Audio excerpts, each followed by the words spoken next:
নিরামিষ এঁচোড়ের তরকারি যেমন সুস্বাদু হয়, তেমনি এই নিরামিষ ডাল এঁচোড় দিয়ে কিন্তু বড়ই লোভনীয়।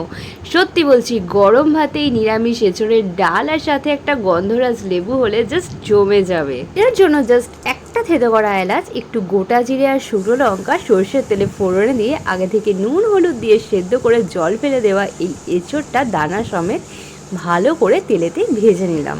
এরপর সাথে দিয়ে দেবো গ্রেট করা আদা, ধনে জিরের গুঁড়ো, নুন আর হলুদ দিয়ে সামান্য জল দিয়ে ভালো করে মশলাটাকে বেশ কষিয়ে নিতে হবে।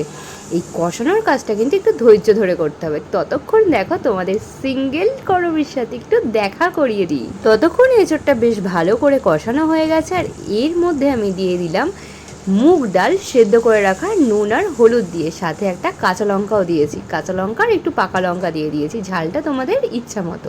ডাল দিয়ে এঁচোড়ের সাথে মশলাটাকে মিনিট 5 কষানোর পর কিন্তু আমি ডাল সেদ্ধ জলটা দিয়েছি, আগে থেকে কিন্তু দিইনি।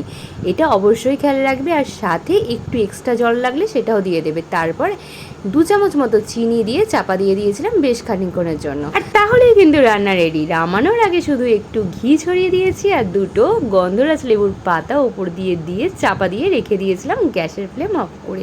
তাতে গন্ধরাজ লেবু পাতার গন্ধ তরকারির রন্ধে রন্ধে প্রবেশ করে। তাহলে চলো আজ টাটা।